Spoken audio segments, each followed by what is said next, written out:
நண்பர்களே, உங்கள் வாழ்க்கையின் மிகப்பெரிய உண்மையை முதலில் ஆழமாக உணர்ந்து கொள்ளுங்கள். நீங்கள் ஒரு சாதாரணமான மனிதர் அல்ல. நீங்கள் சோர்வாக இருக்கிறீர்கள் என்றால், சோம்பேறியாக இருக்கிறீர்கள் என்றால், காரணம் உங்களின் குறைபாடு அல்ல. உங்களை நீங்கள் சோர்வடையச் செய்யவில்லை. உங்கள் உடலும் உங்களை சோர்வடையச் செய்யவில்லை. மாறாக, உங்கள் மூளையே உங்களை சோர்வடையச் செய்கிறது. உங்கள் மூளை உங்களை அழிக்கும் ஒரு சதிகாரனாக செயல்படுகிறது. நீங்கள் ஒரு நாளைக்கு ஏதாவது ஒரு முக்கியமான வேலையை செய்ய வேண்டும் என்று முடிவு செய்கிறீர்கள். காலையில் எழுகிறீர்கள், உற்சாகமாக இருக்கிறீர்கள். அந்த வேலையை தொடங்குவதற்கு சரியாக 5 வினாடிகளுக்கு முன் உங்கள் மனம் உங்களுக்குள் ஒரு கேள்வியை வீசுகிறது. ஏன் இதை இப்போது செய்ய வேண்டும்? இன்னும் 1 மணி நேரம் கழித்து செய்யலாம். அல்லது நாளை செய்யலாம். இது மிகவும் கடினமானது, உன்னால் முடியுமா? என்று ஒரு தயக்கத்தை உருவாக்குகிறது. இந்த தயக்கம் எங்கிருந்து வந்தது? அது உங்கள் மூளையின் மிக ஆழமான, மிக மூர்க்கமான சதி வேலை. இந்த சதியை நாம் மூளையின் ஆற்றல் சேமிப்பு இயக்கம் என்று அழைக்கிறோம். மனித மூளை எப்போதுமே குறைந்தபட்ச ஆற்றலை செலவழித்து உங்களை அதிகபட்சமாக பாதுகாப்பதில் மட்டுமே கவனம் செலுத்துகிறது. மூளையின் மொழியில் மாற்றம் என்பது ஆபத்து. புதிய வேலை என்பது அதிக ஆற்றலை கோரும். நீங்கள் எந்த சவாலையும் எந்த புதிய முயற்சியையும் செய்யத் தொடங்கும் போதும் உங்கள் மூளை உடனடியாக அதை தடுக்க முற்படுகிறது. ஏனென்றால் புதிய முயற்சி தோல்வியில் முடிந்தால் அது உங்கள் உயிர்வாழும் அமைப்பிற்கு ஆபத்தாக முடியலாம் என்று உங்கள் மூளை மிக ஆழமாக நம்புகிறது. நீங்கள் வெற்றியை தேடும் போது உங்கள் மூளை உயிர் பிழைப்பதை பற்றி மட்டுமே கவலைப்படுகிறது. இந்த 2 இலக்குகளும் எப்போதும் மோதிக்கொண்டே இருக்கின்றன. நீங்கள் ஒரு பெரிய வணிகத்தை தொடங்க வேண்டும் என்று சிந்திக்கிறீர்கள். அந்த எண்ணம் உங்கள் மனதில் மின்னலாக ஒளிர்கிறது. ஆனால் அடுத்த வினாடியே கடன்படுவாய். தோல்வியடைந்தால் என்ன செய்வாய்? உனக்கு இந்த சந்தையில் எந்த அனுபவமும் இல்லை என்று 10 எதிர்மறை சிந்தனைகளை உங்கள் மூளை உடனடியாக பாய்ச்சுகிறது. இந்த எதிர்மறை சிந்தனைகள் எதற்காக பாய்ச்சப்படுகின்றன தெரியுமா? அந்த புதிய வணிக முயற்சியை அதிக ஆற்றல் செலவாகும் என்ற ஒரே காரணத்திற்காக மூளை உங்களை செய்ய விடாமல் தடுக்க பார்க்கிறது. இந்த தடை உங்களுக்கு சோர்வு போலவோ அல்லது திடீரென்று ஏற்பட்ட மனத்தயக்கம் போலவோ தோன்றலாம். ஆனால் அது வெறுமே உங்கள் மூளை புதிய முயற்சிக்கு தேவையான ஆற்றலை செலவழிக்க மறுக்கும் ஒரு போர்முறை. இந்த அடிப்படை உண்மை புரியாமல் நீங்கள் எத்தனை நாட்கள், எத்தனை மாதங்கள் வீணாக கழித்திருக்கிறீர்கள்? நீங்கள் சோம்பேறியாக இருக்கவில்லை, உங்கள் மூளை உங்களை சோம்பேறியாக இருக்க சதி செய்தது. இந்த சதியிலிருந்து நீங்கள் வெளியேற வேண்டும் என்றால் உங்கள் மூளையின் செயல்பாடுகளை நீங்கள் ஆழமாக புரிந்து கொள்ள வேண்டும். உங்கள் மூளை 2 முக்கிய பகுதிகளை கொண்டது. ஒன்று பழைய மூளை அல்லது உயிர்வாழும் மூளை. மற்றொன்று புதிய மூளை அல்லது பகுத்தறிவும் இலக்குகளை நிர்ணயிக்கும் மூளை. உங்களை நாள் முழுவதும் முடக்கி போட்டிருப்பது இந்த பழைய மூளையின் கட்டுப்பாடுகள்தான். பழைய மூளையின் ஒரே வேலை உங்களை குகைக்குள்ளேயே பாதுகாப்பாக வைத்திருப்பது. உணவு இருக்கிறதா? எதிரிகள் அருகில் இல்லையா? போதுமான தூக்கம் இருக்கிறதா? இந்த 3 கேள்விகளுக்கு ஆம் என்று பதில் கிடைத்தால் இந்த பழைய மூளைக்கு வேறு எந்த வேலையும் இல்லை. புதிய முயற்சி, புதிய வணிகம், உடற்பயிற்சி, அதிக பணம் ஈட்டுதல், இவை அனைத்தும் இந்த பழைய மூளையின் கவலைகள் இல்லை. இவை அனைத்தும் புதிய மூளையின் இலக்குகள். புதிய மூளை இலக்குகளை பற்றி பேசும்போது பழைய மூளை ஓரிரு, இதை செய்தால் ஆற்றல் வீணாகும், குகையிலேயே இரு, பாதுகாப்பாக இரு என்று முட்டுக்கட்டை போடுகிறது. நீங்கள் வெற்றியை நோக்கி ஓட நினைக்கும் போதெல்லாம் இந்த பழைய மூளை உங்களை பின்னால் இழுக்கும் கயிறாக செயல்படுகிறது. இந்த இழுவைதான் உங்களுக்கு சோர்வாகவும் தவிர்க்க முடியாத தயக்கமாகவும் தோன்றுகிறது. உங்களுடைய முதல் கடமை என்னவென்றால் உங்கள் இலக்குகள் இந்த பழைய மூளைக்கு எவ்வளவு பாதுகாப்பானது என்பதை புரிய வைக்க வேண்டும். நீங்கள் ஒரு புதிய வேலையை தொடங்கும் போது நான் பணம் சம்பாதித்தால் அது நம் உயிர்வாழும் தன்மையை அதிகரிக்கும் என்று உங்கள் புதிய மூளை பழைய மூளையுடன் பேச வேண்டும். ஆனால் நீங்கள் சண்டையிடுவது இல்லை. சண்டையிட்டால் பழைய மூளை இன்னும் தீவிரமாக எதிர்க்கும். நீங்கள் தந்திரமாக இந்த சதியை உடைக்க வேண்டும். தொடர்ச்சியாக வரும் இந்த சதியை உடைப்பதற்கான முதல் வழி இதுதான். நீங்கள் செய்ய வேண்டிய வேலை மிகவும் கடினமானது அல்லது பெரியது என்று உங்கள் மூளைக்கு தெரிந்தால் அது உடனடியாக தன் பாதுகாப்பு கவசத்தை போட்டுவிடும். நீங்கள் ஒரு பெரிய அறிக்கையை எழுத வேண்டும் என்றால் உங்கள் மூளைக்கு அந்த ஒட்டுமொத்த பணியின் சுமை தெரிகிறது. அதனால் முடியாது, நாளை பார்க்கலாம் என்று சொல்லி உங்களை தள்ளிப்போகச் செய்கிறது. நீங்கள் அந்த பெரிய வேலையை மிகச் சிறிய எளிதான 5 நிமிட வேலைகளாக பிரிக்க வேண்டும். உங்கள் மூளையின் பழைய பகுதிக்கு 5 நிமிட வேலை என்பது ஒரு பெரிய ஆபத்தாக தெரியாது. உதாரணமாக சொல்வதானால், நீங்கள் உடற்பயிற்சி செய்யத் தொடங்க வேண்டும். உங்கள் மூளைக்கு 1 மணி நேரம் உடற்பயிற்சி என்பது ஒரு மிகப்பெரிய ஆற்றல் இழப்பாக தெரிகிறது. அதனால் அது சோர்வு என்ற உணர்வை உங்களுக்கு கொடுக்கிறது. நீங்கள் செய்ய வேண்டியது, நான் இன்றைக்கு 1 மணி நேரம் உடற்பயிற்சி செய்யப் போவதில்லை. நான் என் உடற்பயிற்சி ஆடையை மட்டும் அணிந்து கொண்டு 10 முறை உட்கார்ந்து எழுந்து பார்ப்பேன் என்று உங்கள் மனதிற்கு சொல்லுங்கள். 10 முறை உட்கார்ந்து எழுவது என்பது மூளைக்கு சிறிய வேலை. அது ஆற்றல் இழப்பை உருவாக்காது. நீங்கள் உங்கள் உடையை அணிந்து 10 முறை உட்கார்ந்து எழும்போது உங்கள் உடல் ஓட்டத்தில் ஒரு மாற்றம் ஏற்படுகிறது. அந்த சிறிய ஆரம்பச் செயல்பாடு அடுத்த 5 நிமிட வேலைக்கு உங்களை எளிதாக தள்ளிவிடும். இது ஒரு தொடர் சங்கிலி. உங்கள் மூளையை ஏமாற்றி சிறிய ஆற்றல் செலவுடன் பணியை தொடங்க வைக்கும் ஒரு தந்திரம். வெற்றி பெற்றவர்கள் ஒருபோதும் தங்கள் முழு இலக்கையும் ஒரே நேரத்தில் பார்ப்பதில்லை. அவர்கள் அடுத்த மிகச் சிறிய ஆனால் முக்கியமான படியை மட்டுமே பார்ப்பார்கள். இந்த படிகள் சிறியதாக இருப்பதால் மூளையின் பழைய பகுதியால் அதை தடுக்க முடிவதில்லை. இந்த நுட்பத்தை நீங்கள் உங்கள் வாழ்க்கையில் உள்ள ஒவ்வொரு சவாலுக்கும் பயன்படுத்த வேண்டும். ஒரு பெரிய புத்தகத்தை எழுதுவதென்றால் இன்றைக்கு ஒரு வரியை மட்டுமே எழுதுவேன் என்று ஆரம்பியுங்கள். உங்கள் மூளை எதிர்க்காது. அந்த ஒரு வரி 10 வரியாக மாறும். 10 வரி ஒரு அத்தியாயமாக மாறும். இந்த சங்கிலி உங்களை இலக்கு நோக்கி இழுத்து செல்லும். உங்கள் மூளையின் சோம்பேறித்தனத்தை சோர்வாக பார்க்காதீர்கள். அதை சவாலை தவிர்க்கும் ஆற்றல் சேமிப்பு இயக்கம் என்று பாருங்கள். அந்த இயக்கத்தை தகர்க்க சிறிய தொடக்கத்தை ஆயுதமாக பயன்படுத்துங்கள். ஆனால் இந்த தொடர் சதி அத்துடன் முடிந்துவிடுவதில்லை.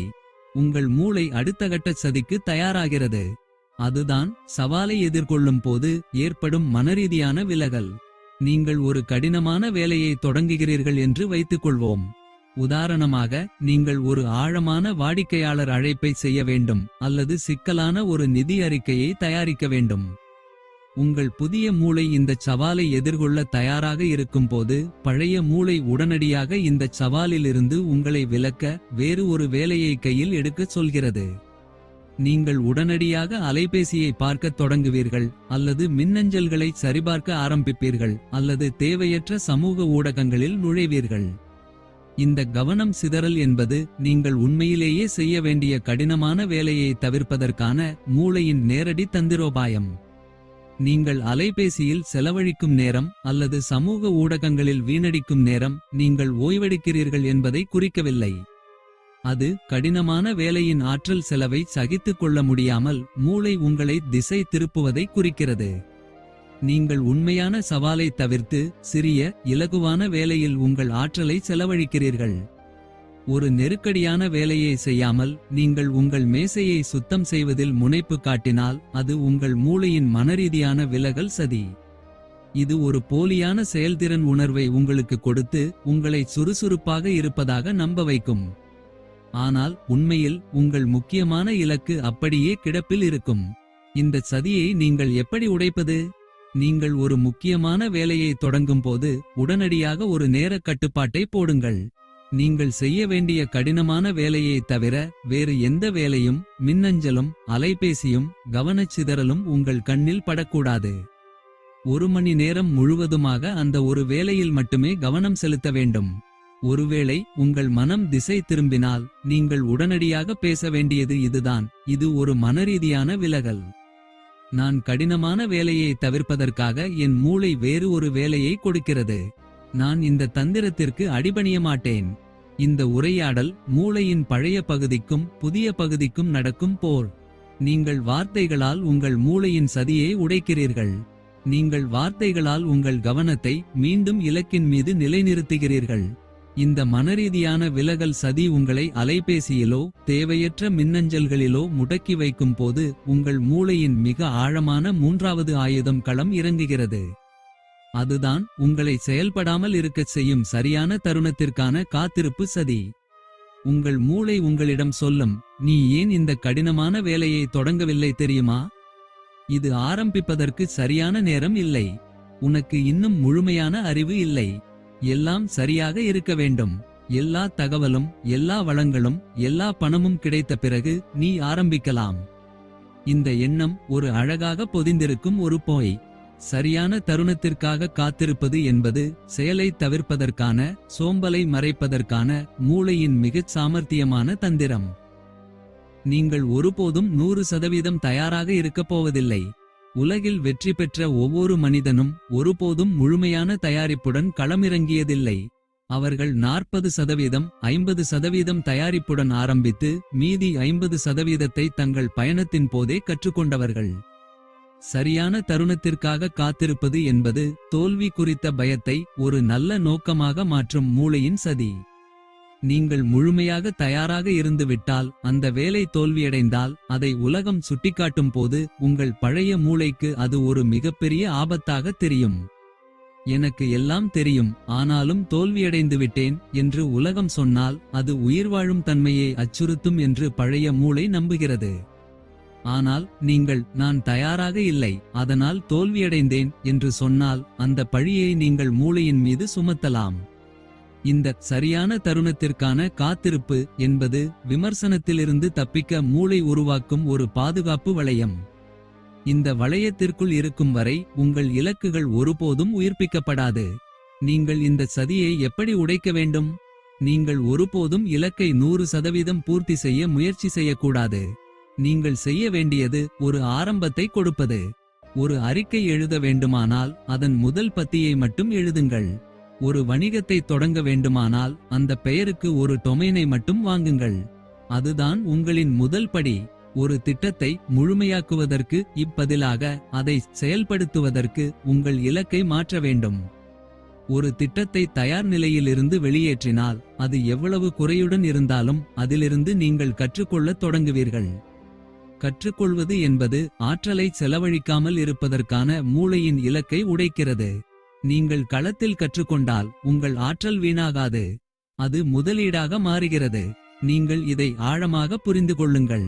உங்கள் மூளையின் பழைய பகுதிக்கு தோல்வி என்பதை விட தீர்மானமற்ற தன்மை என்பதுதான் அதிக ஆபத்தானது. நீங்கள் ஆரம்பிக்கலாமா வேண்டாமா என்று நாள் முழுவதும் சிந்தித்தே இருந்தால் அது உங்கள் மூளைக்கு அதிக ஆற்றல் செலவை கொடுக்கும். மாறாக நீங்கள் ஆரம்பித்து ஒரு முடிவை பெற்றால் அது தோல்வியாக இருந்தாலும் மூளைக்கு ஒரு தெளிவான முடிவு கிடைக்கிறது.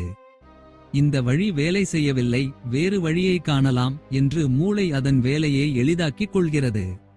வெற்றி அல்லது தோல்வி என்பது உங்கள் மூளைக்கு இரண்டாவது விஷயம். ஆனால் தீர்மானம் என்பதுதான் மூளையின் ஆற்றல் சேமிப்பு இயக்கம் மிக முக்கியமாக எதிர்பார்ப்பது.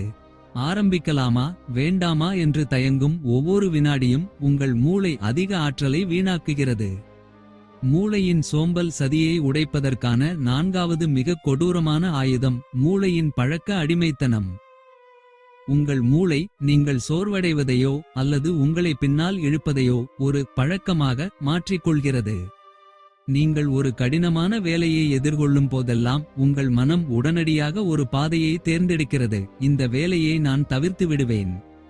நீங்கள் முதல் முறை தவிர்ப்பீர்கள், இரண்டாவது முறை தவிர்ப்பீர்கள், மூன்றாவது முறை தவிர்ப்பீர்கள். இந்த தவிர்ப்பு செயல்முறை உங்கள் மூளையின் நரம்பு மண்டலத்தில் ஒரு நிரந்தரமான தடத்தை பதிக்கிறது. அதுதான் பழக்கம். இனிமேல் நீங்கள் ஒரு கடினமான வேலையை சந்திக்க நேரும் போதெல்லாம் உங்கள் மூளை உடனடியாக அந்த பழைய தடத்தை, அதாவது தவிர்ப்பு பழக்கத்தை தேர்ந்தெடுக்கிறது. ஏனென்றால் அந்த பழக்கம் மூளைக்கு ஆற்றல் செலவு குறைந்த வழி. ஒரு புதிய பழக்கத்தை உருவாக்குவது என்பது மூளைக்கு அதிக ஆற்றலை கேட்கும். அதனால் உங்கள் மூளை நீங்கள் செய்ய வேண்டிய வேலையை சோர்வு, தலைவலி, தூக்கமின்மை அல்லது திடீர் உடல்நிலை சரியில்லாமை போன்ற உடல் ரீதியான அறிகுறிகள் மூலம் உங்களை தவிர்க்கச் செய்கிறது. நீங்கள் உடல் ரீதியாக சோர்வாக இருப்பதாக நினைக்கலாம், ஆனால் அது உண்மையல்ல. அது உங்கள் மூளையின் பழைய பழக்கம் சோம்பலை உடல் ரீதியான வியாதியாக மாற்றி உங்களை தவிர்த்து ஓடச் செய்கிறது. இது ஒரு மிக ஆழமான, ஒருபோதும் வெளியே தெரியாத சதி. இந்தச் சங்கிலியை நீங்கள் எப்படி உடைப்பது? நீங்கள் புதிய பழக்கத்தை உருவாக்க மூளையின் பழக்க அடிமைத்தனத்தை எதிர்த்து போராடக்கூடாது. நீங்கள் செய்ய வேண்டியது பழைய பழக்கத்தின் முடிவை திருத்துவது. உதாரணமாகச் சொல்வதானால், நீங்கள் ஒரு கடினமான வேலையை தொடங்கும்போது வழக்கமாக அலைபேசியை எடுத்து சமூக ஊடகங்களில் நுழைவதுதான் உங்கள் பழைய பழக்கம் என்று வைத்துக்கொள்வோம். நீங்கள் இந்தச் சங்கிலியை உடைக்க கடினமான வேலையை தொடங்குவதற்கு முன் அலைபேசியை வேறு ஒரு அறையில் வைத்துவிட்டு வாருங்கள். அல்லது அதை விமான பயன்முறைக்கு மாற்றுங்கள். பழைய பழக்கத்தின் சமிக்கையை அலைபேசியை பார்த்தல் நீங்கள் முன்கூட்டியே அகற்றிவிடுகிறீர்கள். இப்போது மூளை பழைய பழக்கத்தை தேர்ந்தெடுக்க நினைத்தாலும் அதற்கு தேவையான கருவி அலைபேசி கிடைக்கவில்லை. அதனால் அது புதிய பாதைக்கு மாற கட்டாயப்படுத்தப்படுகிறது. இந்த ஒரு சிறிய தந்திரம் மூளையின் பழக்க அடிமைச் சங்கிலியை உடைக்கும். நீங்கள் புதிய பழக்கத்தை உருவாக்க முயற்சிக்கும் போது அதை ஒரு போராட்டமாக மாற்றாதீர்கள். அதை சுலபமான, தவிர்க்க முடியாத ஒரு நிகழ்வாக மாற்றுங்கள். நீங்கள் வேலை செய்யும் இடத்தை மாறுவது, உங்கள் மேசையை மாறுவது, வேலையை தொடங்குவதற்கு முன் ஒரு குறிப்பிட்ட பாடலை கேட்பது, இந்த சிறிய மாற்றங்கள் கூட மூளையின் பழைய பழக்க சங்கிலியை உடைத்து புதிய, வெற்றியை நோக்கி உங்களை நகர்த்தும் சங்கிலியை உருவாக்கத் தொடங்கும். நீங்கள் ஒருபோதும் சோம்பேறி அல்ல. நீங்கள் சோம்பேறியாக பழக்கப்படுத்தப்பட்டிருக்கிறீர்கள். அந்த பழக்கத்தை நீங்கள் இப்போது உடைக்கப் போகிறீர்கள். நீங்கள் உங்கள் மூளையின் சதி வேலைகளை இப்போது ஆழமாக உணர்ந்துள்ளீர்கள். ஆனால் இந்த சதியின் மிக ஆழமான வேரில் இருக்கும் விஷயம் வேறு ஒன்று இருக்கிறது. அதுதான் உங்களை நிம்மதியாகச் செயல்படவிடாமல் தடுக்கும் ஏழாவது மிக முக்கியமான சதி: நிகழ்காலத்தை உங்கள் மூளை வெறுப்பது. உங்கள் மூளை ஒருபோதும் நிகழ்காலத்தில் இருப்பதில்லை. அது ஒன்று கடந்த காலத்தில் ஓடி நீங்கள் செய்த தவறுகள், அவமானங்கள் மற்றும் வலிகளை நினைவுபடுத்தி குற்ற உணர்ச்சியை தூண்டும். அல்லது அது எதிர்காலத்திற்கு ஓடி நடக்கப்போகும் ஆபத்துகள், தோல்விகள் மற்றும் தேவைகளை மிகைப்படுத்தி காட்டி அச்ச உணர்வை தூண்டும். கடந்த காலமும் எதிர்காலமும் உங்கள் மனதில் ஓடும் வரை நீங்கள் சோர்வடைவீர்கள். ஏன் தெரியுமா? கடந்த காலம் என்பது நீங்கள் ஏற்கனவே செலவழித்த ஆற்றல். எதிர்காலம் என்பது நீங்கள் இன்னும் செலவழிக்காத ஆற்றல். இந்த இரண்டுக்கும் இடையே ஓடிக்கொண்டே இருப்பதால் உங்கள் மூளை நிஜமாகவே அதிக ஆற்றலை செலவழிக்கிறது. நீங்கள் உடல் ரீதியாக ஓய்வெடுத்தாலும் உங்கள் மனம் ஓய்வெடுக்காமல் நிகழ்காலத்தை விட்டு ஓடி ஆற்றலை வீணடிக்கிறது. இந்த ஆற்றல் வீணடிப்புதான் உங்களுக்கு சோர்வாகவும் சோம்பலாகவும் தோன்றுகிறது. ஒரு வேலையை தொடங்க நினைக்கும் போது உங்கள் மனம் எதிர்காலத்தில் இருக்கும் சவால்களுக்கு பாய்வதால் இப்போதே சோர்வு ஏற்படுகிறது. இது மூளையின் மிகப்பெரிய சதி. நிகழ்காலத்தில் எந்த சவாலும் இல்லை, ஆனால் எதிர்காலத்தின் பயத்தால் இப்போதே சோம்பேறியாக ஆகிறீர்கள். இந்த சதியை உடைக்க நீங்கள் என்ன செய்ய வேண்டும்? நீங்கள் உங்கள் முழு கவனத்தையும் நீங்கள் இப்போது செய்யும் ஒரே ஒரு செயலின் மீது கொண்டு வர வேண்டும். நீங்கள் ஒரு அறிக்கையை தயாரிக்கிறீர்கள் என்றால் உங்கள் மனம் மற்ற எல்லா எதிர்கால சவால்களையும் மூடிவிட்டு அந்த ஒரு அறிக்கையின் அந்த ஒரு வரியில் மட்டுமே முழுமையாக இருக்க வேண்டும். நிகழ்காலத்தில் நீங்கள் ஆழ்ந்திருக்கும் போது உங்கள் மூளையின் பழைய பகுதியால் உங்களைப் பற்றி அச்சத்தையோ குற்ற உணர்ச்சியையோ உருவாக்க முடிவதில்லை. அங்கே எந்த சவாலும் இல்லாததால் அது உங்களுக்கு சோர்வையும் கொடுக்க முடிவதில்லை. உங்களுடைய மிகப்பெரிய ஆயுதம் எது தெரியுமா? உங்கள் சுவாசம். நீங்கள் ஒரு வேலையை செய்யத் தொடங்கும் போது உங்கள் மனம் ஓட ஆரம்பித்தால் உடனடியாக உங்கள் கவனத்தை உங்கள் சுவாசத்தின் மீது கொண்டு வாருங்கள். உங்கள் சுவாசம் உள்ளே போகும்போது வயிறு உயர்கிறதா, வெளியே வரும்போது தாழ்கிறதா என்று பாருங்கள். இந்த விழிப்புணர்வுடனான சுவாசம் உங்கள் மூளையை நிகழ்காலத்தில் நிலைநிறுத்துகிறது. உங்கள் மனம் வேறு எங்கும் ஓட முடியாது. நீங்கள் நிகழ்காலத்தில் இருக்கும்போது உங்களால் முழு ஆற்றலுடன் செயல்பட முடியும். சோம்பல் என்பது நிகழ்காலத்திலிருந்து உங்கள் மூளை ஓடி ஒளிவதற்கான ஒரு உடல் ரீதியான வெளிப்பாடு. நீங்கள் ஒருபோதும் நிகழ்காலத்தின் சக்தியை புரிந்து கொள்ளவில்லை. நிகழ்காலத்தின் சக்தி என்பது சோம்பலை தகர்க்கும், உங்கள் ஆற்றலை 100% வெளிப்படுத்தும் ஒரே ஒரு ஆதாரம். நீங்கள் இதை ஆழமாக புரிந்து கொள்ளுங்கள். நிகழ்காலத்தில் சோம்பலுக்கு இடமே இல்லை. அங்கே செயல் மட்டுமே இருக்கும். இந்த சோம்பல் சதியை நிரந்தரமாக முடித்து வைக்கும் எட்டாவது மற்றும் இறுதி உண்மை: மூளையின் உடனடி திருப்தி என்னும் போதை. நாம் இப்போது வாழும் உலகம் உடனடி திருப்தியை ஊக்குவிக்கிறது. ஒரு குறுஞ்செய்தி அனுப்பினால் உடனடியாக பதில் கிடைக்கிறது. ஒரு நொடியில் தகவலை தேடி கண்டுபிடிக்கிறோம். இந்த சூழலில் உங்கள் மூளைக்கு கடினமான வேலைகளை செய்து நீண்ட காலத்திற்கு பிறகு பலன் பெறுவது என்பது ஒரு வேதனையான விஷயமாக தெரிகிறது. உங்கள் மூளைக்கு நீண்ட கால இலக்கு, அதிக பணம் அல்லது பெரிய வெற்றி என்பதெல்லாம் உடனடியாக திருப்தியை தரவில்லை. அதனால் உங்கள் மூளை உங்களை திசை திருப்பி எளிதான ஆனால் பலன் தராத சிறிய வேலைகளில் உடனடியாக திருப்தியை காண வைக்கிறது. நீங்கள் ஒரு கடினமான வியாபார திட்டத்தை 2 மணி நேரம் செய்ய வேண்டும். ஆனால் உங்கள் மூளை உடனடியாக இப்போது சமூக ஊடகத்தில் ஒரு பதிவு இட்டால் 5 நிமிடத்தில் சில லைக்ஸ் கிடைக்குமே, அதுதானே உடனடி திருப்தி என்று உங்களை தூண்டுகிறது. இந்த சிறிய லைக்ஸ் மற்றும் சிறு சிறு வேலைகள் தரும் உடனடி திருப்தி மூளையின் பழைய பகுதிக்கு ஒரு வகையான போதையை ஏற்படுத்துகிறது. நீங்கள் நீண்ட கால இலக்கிலிருந்து விலகி இந்த உடனடி திருப்தி என்னும் போதைக்கு அடிமையாகும்போது உங்கள் பெரிய இலக்குகள் ஒருபோதும் நிறைவேறாது. நீங்கள் கடினமாக உழைக்க தயாராக இருக்கிறீர்கள், ஆனால் இந்த உடனடியாக கிடைக்கும் சிறிய சந்தோஷங்கள் உங்களை தடுத்து சோம்பேறியாக இருக்க சதி செய்கின்றன. நீங்கள் சோம்பேறி அல்ல, நீங்கள் உடனடி திருப்தி என்னும் போதைக்கு அடிமையானவர். இந்தச் சங்கிலியை நீங்கள் உடைக்க திருப்தியை தாமதப்படுத்தும் கலையை கற்றுக்கொள்ள வேண்டும். உங்கள் மூளையை புதிய பழக்கத்திற்கு பயிற்றுவிக்க வேண்டும். நீங்கள் ஒரு கடினமான வேலையை முடித்த பிறகுதான் சமூக ஊடகத்தை பார்ப்பேன் என்று ஒரு இரும்பு சட்டத்தை உருவாக்குங்கள். நீங்கள் ஒரு முக்கியமான இலக்கை முடித்த பிறகுதான் ஒரு சிறிய பரிசை உங்களுக்கு கொடுப்பேன் என்று உங்கள் மனதிற்கு உறுதி கூறுங்கள். இந்த தாமதப்படுத்தப்பட்ட திருப்தி உங்கள் மூளையின் நரம்பு பாதைகளை மாற்றுகிறது. அது பெரிய வெற்றியை அடைந்தால்தான் பெரிய திருப்தி கிடைக்கும் என்று புதிய விதியை புரிந்துகொள்கிறது. நீங்கள் நீண்ட கால இலக்குடன் திருப்தியை பிணைக்கும் போது உங்கள் மூளை சோம்பேறியாக இருக்காமல் உங்களை இலக்கை நோக்கி தள்ள ஆரம்பிக்கும். நண்பர்களே, உங்கள் மூளையின் சோம்பல் சதி உங்களை நிரந்தரமாக முடக்கி போட்டிருக்க முடியாது. நீங்கள் ஒரு போராளி. உங்கள் சோம்பல் என்பது உங்கள் மூளையின் 7 அடிப்படை அச்சங்கள் மற்றும் தந்திரோபாயங்களின் வெளிப்பாடு மட்டும்தான். நீங்கள் செய்ய வேண்டியது உங்கள் மூளையின் சதி வேலைகளை உணர்ந்து அதற்கு கீழ்ப்படியாமல் உங்கள் இலக்கை நோக்கிச் செயல்படும் ஒரு புதிய மனிதனாக மாறுவதுதான். இன்றே இந்தச் சங்கிலியை உடைத்து உங்கள் வாழ்க்கையின் இலக்குகளை நோக்கிச் செயல்படுங்கள். இந்த மாற்றம் உங்களிடமிருந்து தொடங்குகிறது.